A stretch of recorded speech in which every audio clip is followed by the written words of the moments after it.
It's back. We are about a month away from the beginning of high school football season, finally here in Daytona. We're here at the News Journal studio. I am Zach Dean. To my left is Chris Boyle, and we cannot wait to get this season finally started. Chris, what are you looking forward to most with high school football about a month away now? Well, given how exciting their summer was, it's almost impossible to not talk about Mainland. They won 7-on-7 tournaments at UCF, in Ocala, at South Florida. They've got arguably the two best players in the entire area coming back.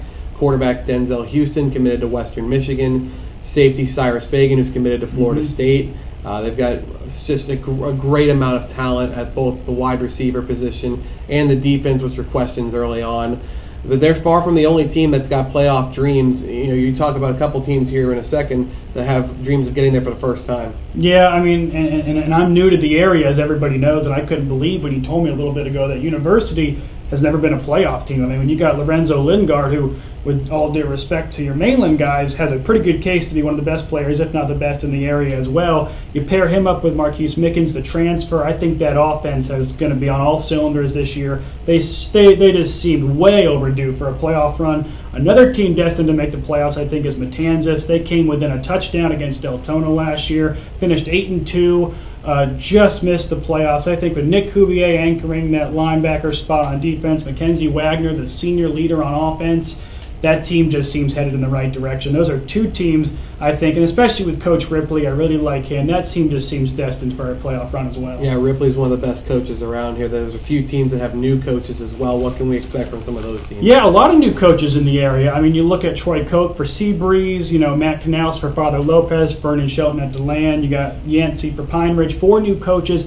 I'm looking at Canals and Vernon Shelton. Those are the two, and I think those are the two teams with Father Lopez, with Canals, and Shelton running DeLand. I'm really high on DeLand this year. I think Shelton, I know he coached for about a month, for the final month of the season last year. I think they, with Randy Jemison coming at quarterback, finally after that injury, he looked really good in the spring game. Jordan Wilson running the football. I think DeLand is really primed for a big season, a big turnaround year this year. What else do you got? A couple teams have a lot of holes to fill on offense, in particular Spruce Creek with 10 new starters. They do have the quarterback Kyle Minkler, who is 4th in the area in passing.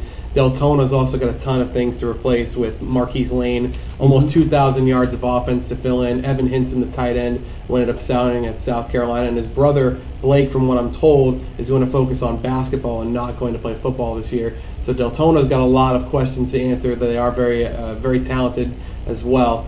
Dark horse picks, who do you like? Real quick, Flagler Palm Coast, Kayshawn Bird running the football, Kevin Pogue at the linebacker spot, really good team. You touched on it a minute ago. I really like DeLand. I think with Avante Williams, maybe the area's best freshman coming in, they've got a really good chance at making the playoffs again and really mattering in that district.